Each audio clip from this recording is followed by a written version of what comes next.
अस्सलाम वालेकुम जी। Welcome to my channel. कैसे हैं आप लोग? उम्मीद करती हूँ सब खैरियत से होंगे और मज़े में होंगे। आज आप लोगों के साथ शेयर कर रही हूँ एक ऐसी माउथ वाटरिंग वीडियो जिसमें मैं बनाऊंगी टर्किश स्टाइल चिकन, जो न सिर्फ आपके टेस्ट बड्स को खुश कर देगी बल्कि आपको टर्की की स्ट्रीट्स की याद दिला देगी।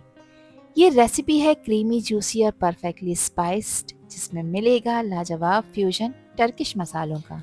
इस टर्किश चिकन को आप सर्व कर सकते हैं नान, पीटा ब्रेड या सैफरॉन राइस के साथ, और यकीन मानिए इसे आप एक दफ़ा ट्राई करेंगे तो फिर बार बार बनाना चाहेंगे।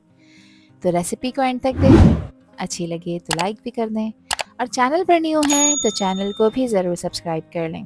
तो चलें शुरू करते हैं इसको बनाना। तो ये टर्किश स्टाइल चिकन बनाने के लिए दोस्तों यहाँ पर मैंने ली है 600 ग्राम बोनलेस चिकन। मैंने थाई पार्ट का यूज़ किया है। आप लोग चाहें तो ब्रेस्ट के साथ भी इसको बनाकर तैयार कर सकते हैं, और चाहें तो विद बोन्स भी इसे तैयार कर सकते हैं। चिकन को मैंने अच्छी तरह से वॉश और ड्राई कर लिया है।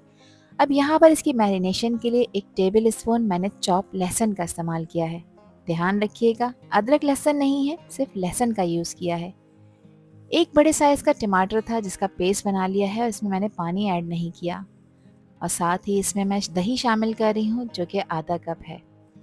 दही न सिर्फ इसको एक रिच क्रीमी टेक्सचर देगा बल्कि इसको सॉफ्ट और जूसी भी बनाएगा। चिकन को टेंडर करने के लिए इसमें मैं सिरके का इस्तेमाल कर रही हूँ, जो कि 1 टेबल स्पून है। आप लोग चाहें तो 1 टेबल स्पून लेमन जूस भी ऐड कर सकते हैं। अब इसमें नमक शामिल कर रही हूँ। नमक 1 टीस्पून से थोड़ा सा ज़्यादा है। नमक आप अपने टेस्ट के अकॉर्डिंग ऐड करिएगा, जितना खाना आप पसंद करते हैं। 1 टीस्पून इसमें मैंने लाल मिर्चों का पाउडर शामिल किया है, और अच्छे कलर के लिए 1 टीस्पून मैं कश्मीरी लाल मिर्च ऐड कर रही हूँ। मिर्चों की क्वांटिटी आप लोग हमेशा अपने टेस्ट के हिसाब से रखा करें, जितनी आपको पसंद हो। 1 टीस्पून इसमें ज़ीरे का पाउडर शामिल करेंगे, और साथ ही इसमें ऐड कर देंगे 1/2 टीस्पून काली मिर्चों का पाउडर। 1/2 टीस्पून मैं इसमें ड्राइड ऑरिगेनो ऐड कर रही हूँ। ये किसी भी अच्छे सुपर स्टोर से आपको मिल जाएगा। और 1/2 टीस्पून ही मैं इसमें ड्राइड पार्सले का भी यूज़ कर रही हूँ। इन दोनों चीज़ों का अरोमा और टेस्ट मैरिनेशन को एक ऑथेंटिक टर्किश टच देते हैं, जो टर्किश रेसिपी का एक ख़ास हिस्सा होती हैं। अब इसमें 1 टीस्पून मैं चिकन पाउडर भी ऐड कर रही हूँ। इससे फ्लेवर इन्हेंस होगा। अगर नहीं है चिकन का पाउडर तो आप इसे स्किप कर सकते हैं। अच्छी तरह से इसकी मिक्सिंग कर लेंगे, ताकि जो भी स्पाइसेस ऐड किए हैं वो चिकन के हर पीस पे प्रॉपर कोट हो जाएं। मिक्सिंग करने के बाद आपने चिकन को रेस्ट देना है। रेस्ट देने के लिए आप इसे 2 से 3 घंटे रेफ्रिजरेट करें। टाइम है तो आप इसे पूरी रात के लिए भी रख सकते हैं, और टाइम नहीं है तब भी आपने इसको आधे घंटे का रेस्ट तो लाजमी देना है। अब 3 घंटे हो गए हैं चिकन को मैरिनेट करते हुए। एक पैन लिया है मैंने, जिसमें मैं 1 से 1.5 टेबल स्पून कुकिंग ऑयल का शामिल कर रही हूँ, और साथ ही इसमें 1 टेबल स्पून बटर यूज़ कर रही हूँ। दोनों चीज़ें अच्छी तरह से गर्म हो जाएंगी तो जो मैरिनेटेड चिकन थी वो अब इसमें सारी की सारी डाल देंगे। गैस का फ्लेम हाई करेंगे और चिकन को 2 से 3 मिनट हाई फ्लेम पे भून लेंगे, ताकि इसमें मौजूद जो भी पानी है वो ड्राई होना शुरू हो जाए। ये स्टेप बहुत इंपॉर्टेंट है। इस तरह करने से चिकन में मौजूद एक ख़ास हीक और महक होती है, वो ख़त्म हो जाती है। तो चिकन को यहाँ पर मैंने अच्छी तरह से भून लिया है 3 से 4 मिनट के लिए। अब चिकन को गलाना है, तो इसलिए जिस बाउल में मैंने इसको मैरिनेट कर कर रखा था उसी बाउल में मैंने आधा कप पानी शामिल किया है, ताकि मसाला बिल्कुल भी वेस्ट ना हो। एक दफ़ा इसको मिक्स कर लेंगे, और मिक्स करने के बाद अब आपने इसको कवर करना है, और कवर करके गलाना है चिकन के पीसेस को 12 से 15 मिनट के लिए, और गैस का फ्लेम लो मीडियम की तरफ रखना है। चिकन के छोटे पीसेस हैं तो 12 से 15 मिनट में ईजिली टेंडर हो जाएंगे। जब तक चिकन गल रही है, क्रीमी सॉस बना लेते हैं, जिसके लिए 1 टेबल स्पून बटर शामिल किया है। बटर मेल्ट हो जाएगा तो इसमें ऐड कर देंगे मैदा। तो मैं 1.5 टेबल स्पून मैदे का यूज़ कर रही हूँ। अच्छा, मैदे को बटर में डालने के बाद गैस का फ्लेम लो करना है, और लो फ्लेम पे आपने इसको 2 मिनट के लिए भूनना है। एक प्यारी सी खुशबू आ जाएगी, और मैदे का जो एक कलर आपको नज़र आ रहा है ये भी चेंज हो जाएगा। तो जब एक प्यारी सी खुशबू आने लग जाए तो बस ये समझ लें कि मैदा अच्छी तरह से भुन चुका है। इस पॉइंट पर आपने गैस का फ्लेम बिल्कुल लो रखना है। हाई फ्लेम पे इसको नहीं भूनना, वरना मैदा जल सकता है। 2 मिनट हो गए हैं मैदे को रोस्ट करते हुए बटर में। अब इसमें मैंने 1.5 कप दूध शामिल किया है। दूध आप कोई सा भी ले सकते हैं, खुला दूध लें या टेट्रा पैक, ये आप लोगों की अपनी चॉइस है। अच्छी तरह से हैंड विस्कर से मैं इसको मिक्स कर रही हूँ, ताकि इसमें लम्स ना बने। और जैसे जैसे ये सॉस पकेगी वैसे वैसे ये गाढ़ी भी होना शुरू हो जाएगी। इस सॉस को आपने मीडियम लो फ्लेम पे इतना पकाना है कि ये सॉस का टेक्सचर थोड़ा थिक हो जाए और सॉस बिल्कुल स्मूथ हो जाए। इट मीन्स कि सॉस तैयार हो चुकी है। मगर साथ ही इसमें मैं कुछ मिर्च मसाले ऐड करूँगी, जिसमें क्वार्टर टीस्पून नमक शामिल कर रही हूँ। इसके साथ ही इसमें कुटी लाल मिर्चें भी शामिल कर रही हूँ, जो कि हाफ़ टी स्पून है। काली मिर्चों का पाउडर इसमें हाफ़ टी स्पून ऐड कर देंगे, और हाफ़ टी स्पून अच्छे फ्लेवर के लिए मैं इसमें लहसुन का पाउडर ऐड कर रही हूँ। अच्छा, लहसुन का पाउडर जिन लोगों के पास नहीं है तो वो बिल्कुल लहसुन को बारीक पेस्ट बनाकर इसमें ऐड कर सकते हैं, जिससे फ्लेवर बहुत कमाल का आएगा। हाफ़ टी स्पून इसमें ऑरिगेनो शामिल किया है, और हाफ़ टी स्पून ही मैं इसमें ड्राइड पार्सले ऐड कर दूंगी।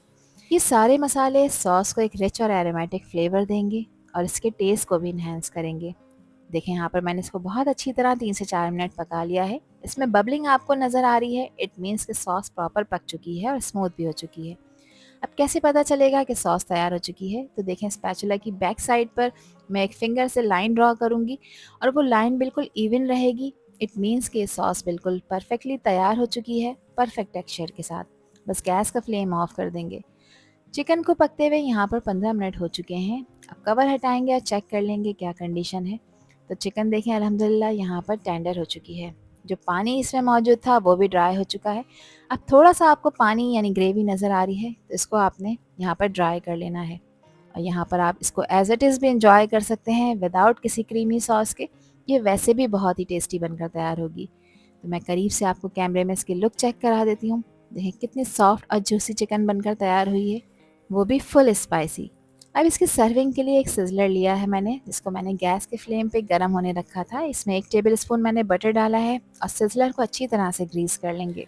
और अब आता है सबसे ज़्यादा सेटिस्फाइंग मोमेंट, गरम गरम सिजलर प्लेट के ऊपर कुक चिकन के पीसेस को असेंबल करने का। जब ये चिकन सिजलर पर गिरती है तो खुशबू और मज़ा दोनों का लेवल नेक्स्ट हो जाता है। अब इस पे डालेंगे रिच और क्रीमी सॉस जो बना कर रखी थी, और ये सबसे ज़्यादा क्रीमी ट्विस्ट है। यहाँ आ रहा है गरम गरम सिल्की स्मूथ वाइट सॉस सीधा चिकन के ऊपर। देखिए किस तरह से ये सॉस हर बाइट को रैप कर रही है, क्रीमी रिच और फ्लेवर से भरपूर। ये सिर्फ टॉपिंग नहीं है, ये इस डिश की जान है जो हर बाइट में लाएगी मेल्ट इन माउथ वाला क्रीमी मैजिक। और अब इसके ऊपर ग्रेट हुई हुई मोज़रेला चीज़ में डाल रही हूँ। देखिए किस तरह से सॉफ्ट और स्ट्रेची चीज़ चिकन के सॉस के ऊपर मेल्ट होने के लिए तैयार है। ये सिर्फ चीज़ नहीं है, ये है हर बाइट को चीज़ी, क्रीमी और रेस्टेबल बनाने का मैजिक टच। अब इसकी टॉपिंग के लिए कुटी मिर्चें इसके ऊपर स्प्रिंकल कर रही हूँ, और थोड़ा सा मैं इस पर ऑरिगेनो भी डालूंगी। बिलीव मी, इससे फ्लेवर बहुत कमाल का आएगा। और आखिर में इसको गार्निश करूँगी बारीक कटे हुए हरे धनिए से, जो न सिर्फ इसके टेस्ट को इन्हेंस करेगा बल्कि इसकी लुक को भी बेहतरीन बना देगा। बस इसे कवर करेंगे ताकि चीज़ मेल्ट हो जाए, और गैस का फ्लेम ऑफ कर देंगे। और यहाँ हमारी क्रीमी चीज़ी टर्किश चिकन सिजलर बिल्कुल रेडी हो चुकी है सर्व करने के लिए। दिखने में टेम्पटिंग, खुशबू में लाजवाब और टेस्ट में फुल मार्क्स। ये डिश परफेक्ट कॉम्बिनेशन है जूसी चिकन का, क्रीमी वाइट सॉस का और मेल्टेड मोज़रेला चीज़ का। हर बाइट में सिर्फ मज़ा ही मज़ा। आप इसे सर्व करें पीटा ब्रेड के साथ, नान के साथ या सेफ्रॉन राइस के साथ, खाकर मज़ा आ जाएगा। ज़रा देखिए इस बाइट को, फोर्क से उठाते ही चीज़ स्ट्रेच हो रही है और अंदर से निकल रही है जूसी टेंडर चिकन। ये सिर्फ एक बाइट नहीं है, यह है फ्लेवर का एक्सप्लोजन, क्रीमी सॉस, मेल्टेड चीज़ और टर्किश स्पाइसेस का परफेक्ट कॉम्बो। आई होप कि ये रेसिपी और वीडियो आप लोगों को पसंद आई होगी। पसंद आई हो तो कमेंट सेक्शन में अपना प्यार सा फीडबैक मुझे लाजमी शेयर करिएगा, और चैनल पर न्यू है तो चैनल को भी ज़रूर सब्सक्राइब कर दीजिएगा। अल्लाह हाफिज़, अल्लाह निगहबान।